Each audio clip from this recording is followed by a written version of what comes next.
Why have more people left Mormonism over this issue than almost any other? The Book of Abraham. What is this tiny, unassuming 5-chapter book that definitively proves that Joseph Smith was a fraud and a false prophet? Of all the different books in Mormon scriptures, it is the only one that we have an original manuscript for, and yet the LDS Church was reluctant to publish a translation of it. The Book of Abraham debacle has revealed a deadly rot at the very heart of the Church of Jesus Christ of Latter-day Saints. It has produced a framework and a perspective that is, quite honestly, dangerous. In this video, as a born-again Christian, I want to urge my Latter-day Saint friends to rethink their perspectives on this issue and consider that perhaps the Book of Abraham is not scripture, but rather a gift from God given to us so that we may know definitively that Joseph Smith is a false prophet. Okay, so what is the Book of Abraham? It's summertime in 1835. The Latter-day Saints are currently headquartered in Kirtland, Ohio. Just 5 years earlier, their prophet Joseph Smith had translated and published the Book of Mormon, and the Latter-day Saints are hard at work constructing the first of their modern temples, now known as the Kirtland Temple. July 3rd, a traveling businessman named Michael Chandler arrived in Kirtland with 4 human figures, together with some 2 or more rolls of papyrus covered with hieroglyphic figures and devices. Now, the founder of Mormonism, Joseph Smith, had been well established in the eyes of the people as one who could translate ancient languages by the power of God. In Mosiah, one of the books of the Book of Mormon, it says that seers are those who are called by God to provide translations of ancient works. Since Joseph was heralded as a seer by the Latter-day Saints, it seemed reasonable to them that Joseph might be able to look at these papyrus rolls and actually yield some sort of translation of them. Now, you have to understand the context of this. Egyptian is still relatively unknown at this time.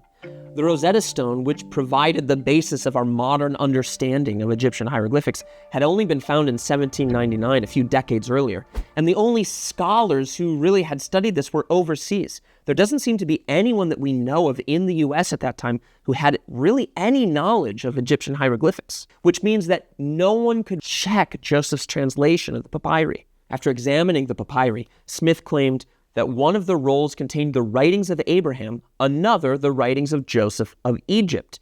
Oliver Cowdery later said, Enoch's pillar, as mentioned by Josephus, is upon the same roll. It's important to state just how remarkable this claim is.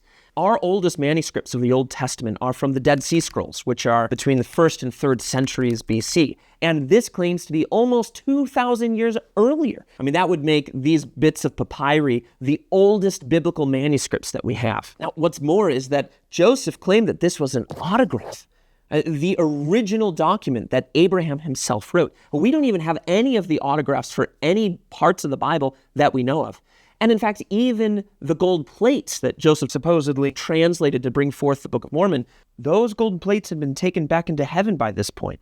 And just consider what a staggeringly remarkable happenstance this would be, that a random traveling businessman would happen to have in his possession a 4,000-year-old autograph written by the great patriarch himself. Either this truly is a great work of God in bringing forth Scripture in this latter day, or it was a fraud from the very beginning.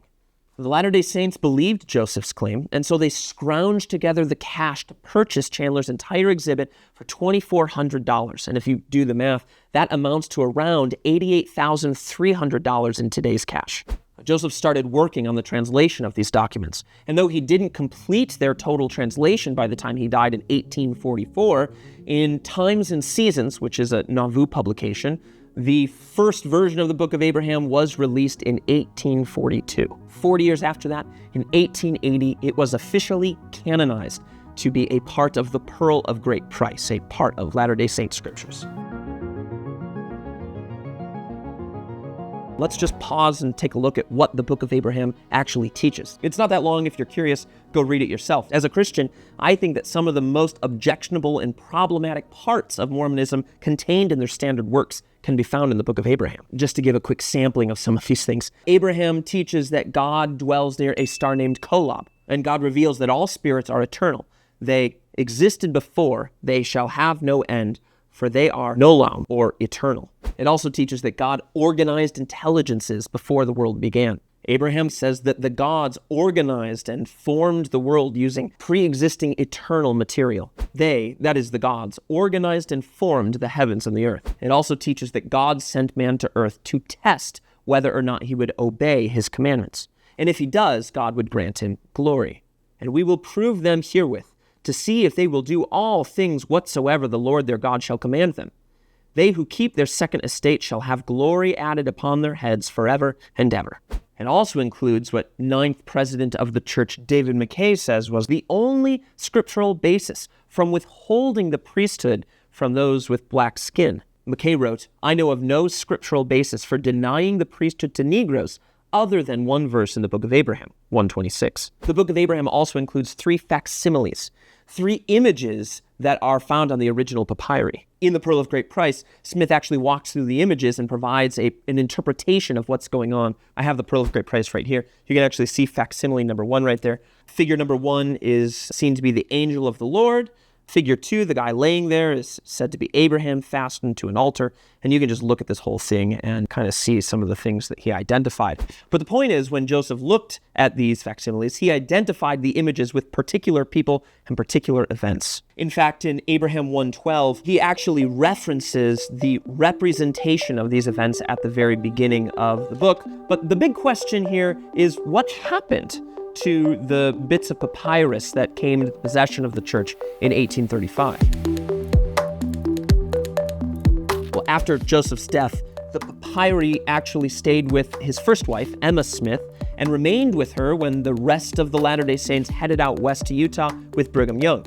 Now, it was presumed that these manuscripts were sent to Chicago and were destroyed in the Great Chicago Fire of 1871. But as it would turn out, they weren't. In 1966, almost a century and a half later, a professor from the University of Utah was visiting the Metropolitan Museum of Art in New York. He accidentally discovered that some of the original papyri had ended up there. Over a year later, on November 27, 1967, Deseret News recorded this: a collection of papyrus manuscripts, long believed to have been destroyed in the Chicago Fire of 1871, was presented to the Church of Jesus Christ of Latter-day Saints here Monday by the Metropolitan Museum of Art. Included in the papyri is a manuscript identified as the original document from which Joseph Smith had copied the drawing, which he called facsimile number 1, and published with the Book of Abraham. In the 1968 editions of the LDS Church's official Improvement Era periodical, they publicly acknowledged this find and provided the first clear images of the original papyrus manuscripts. Imagine the excitement that Latter-day Saints must have felt at this announcement. I mean, the original Book of Abraham manuscripts right here. And this would prove, certainly beyond a shadow of a doubt, that Joseph Smith was really a prophet. He was really a seer, and he really had the ability to translate ancient languages. Except this turned out to be a major disaster for Mormonism.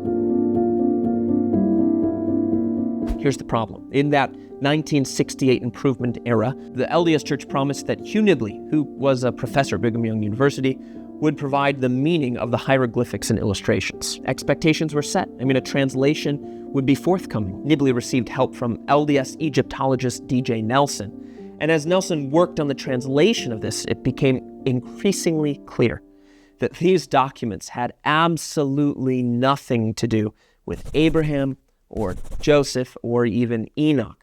They were just pretty standard Egyptian burial texts. After Nelson sent his findings both to Nibley and to LDS Church leadership, the Church of Jesus Christ of Latter-day Saints refused to publish the translation unless substantial revision or explanation of them was made beforehand. So instead, he published his translation through Gerald and Sandra Tanner of the Modern Microfilm Company, later renamed the Utah Lighthouse Ministry. Now, Nibley went on to publish tons of articles in the Improvement eras from 1968 through May of 1970, and he had tons of information in them. However, one thing notably lacking from all of these articles was an actual translation of the papyri. What's more, as I showed you earlier, Joseph gave a prophetic interpretation of the 3 facsimiles. But when these were compared with the numerous near identical images found in other Egyptian burial texts, They just had a totally different interpretation. Joseph took a common image that he didn't know was common, and he got the interpretation wrong. But it gets even worse than this. On the papyrus that contains facsimile number 1 that we have, you can see that parts of it are cut off. He didn't have the whole image, and so he kind of drew in the missing bits. But when we compare this with all the other versions of this from other burial texts, he drew it in incorrectly. What he drew in prophetically was not what the image should have looked like. How did the LDS Church respond to these findings? Well, at least directly, they didn't really respond to it. Not right away. While there were tons of unofficial works that dealt with some of the Book of Abraham problems, officially speaking, the church never released any statements that dealt with some of the problems that this raised. But with the dawn of the internet, a lot of the details about the Book of Abraham became far more widely known. And so the church did officially comment on this in their Gospel Topics essays, specifically with an essay titled The Translation and Historicity of the Book of Abraham. And if you're curious, you can go check it out right now on churchofjesuschrist.org. In that essay, the LDS Church does acknowledge that Joseph Smith never had any knowledge of Egyptian, but rather did this translation by the power of God. So for me, that only heightens the issue. Why don't the manuscripts align with the text of the Book of Abraham? Well, there are a couple theories for why this is the case put forward in this essay. The record of Abraham could have been edited or redacted by later writers. Moreover, documents initially composed for one context can be repackaged for another context or purpose. Illustrations once connected with Abraham could have either drifted or been dislodged from their original context and reinterpreted hundreds of years later in terms of burial practices in a later period of Egyptian history. The opposite could also be true. Illustrations with no clear connection to Abraham anciently could, by revelation, shed light on the life and teachings of this prophetic figure. The essay goes on to claim one other very popular theory as to why the two don't match. According to this view, Joseph's translation was not a literal rendering of the papyri as a conventional translation would be. Rather, the physical artifacts provided an occasion for meditation, reflection, and revelation. They catalyzed a process whereby God gave to Joseph Smith a revelation about the life of Abraham, even if that revelation did not directly correlate to the characters on the papyri. So to summarize some of the potential theories put forward here, perhaps what was going on is the Egyptians had used a pre-existing image and assigned meaning to it. Perhaps they had taken pre-existing characters and assigned new meaning to them. Perhaps the document that Joseph had been edited and changed, and what God was giving him is what the original said. Or perhaps the manuscript was itself just a means that God used to provide Joseph with the supernatural recounting of what Abraham had originally written. But the big problem with this theory is that that's just not what Smith said was actually going on. Josiah Quincy, who had interacted with Joseph Smith about these papyri, had claimed that Joseph stated, "That is the handwriting of Abraham, the father of the faithful," said the prophet. "This is the autograph of Moses, and these lines were written by his brother Aaron." Oliver Cowdery, speaking about the manuscript, said, "The language in which this record is written is very comprehensive." But for me, I think the kicker is actually at the very top of the Book of Abraham. It says this: "A translation of some ancient records that have fallen into our hands from the catacombs of Egypt. The writings of Abraham while he was in Egypt, called the Book of Abraham, written by his own hand upon papyrus." Written by his own hand upon papyrus. Joseph even took the first few lines of the papyrus manuscript and used those hieroglyphics to start making an Egyptian grammar and alphabet. I mean, he clearly thinks by this that the specific characters on the papyrus, when translated, will give you the Book of Abraham. I think that this quote by Sandra Tanner says it well. If the Book of Abraham is a product of revelation, not an actual translation, and the facsimiles were not drawn to illustrate Abraham's text, one wonders why the Mormons needed to invest so much money to acquire these pagan documents in the first place. In Joseph's day, the papyri were certainly presented to the public as actually being Abraham's record. I bring these things up because I think the LDS response to the Book of Abraham reveals a rot in the bones of the LDS Church, a kind of cancer that has been enveloping modern Mormonism.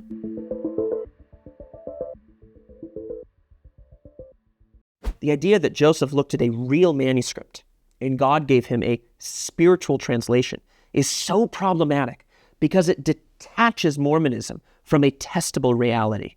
It places Joseph's works in the sphere of the untestable. The Bible warns us about false prophets. Now, hear me out on this. They're real.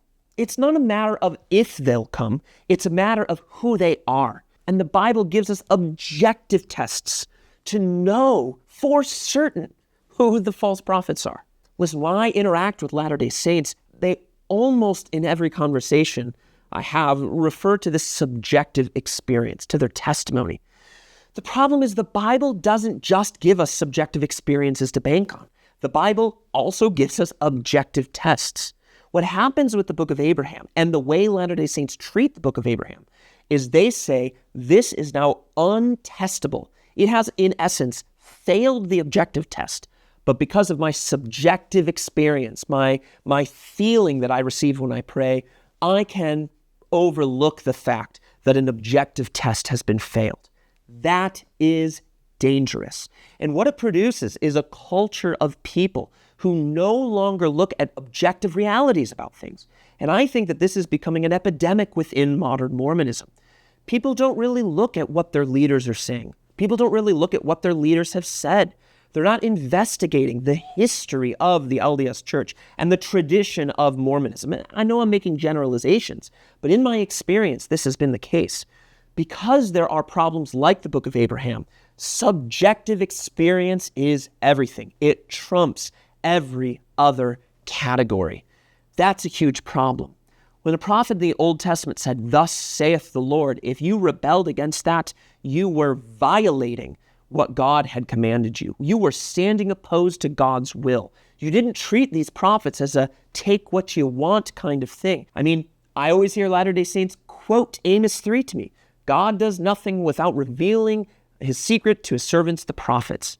So if we trust ourselves over the prophets, what's the point of having prophets at all? Latter-day Saints don't treat their prophets like they're really prophets. They think that they're prophets, that their own feelings and experiences are prophetic truth. And that will end with a church that has no common, consistent doctrinal core. It will end with no one actually taking the words of the prophets seriously. Here's what I want to say. Heed Jesus' warning. Heed the Bible's words. False prophets have gone out into the world. Know where they are by applying these objective tests. And keep in mind, if Joseph goes down, if when you apply that objective test, Joseph Smith falls to pieces, don't assume that the Bible is false too. Don't assume that Jesus didn't raise from the dead. You really can have Jesus without having Joseph. Christians have a rich tradition of thousands of years worth of thinking and doctrine and belief that is totally independent and separate from the LDS Church. If Joseph is false, then his claims about an apostasy are also false. So I would encourage you, use the objective tests the Bible gives you. Don't think that you need Joseph to also have Jesus.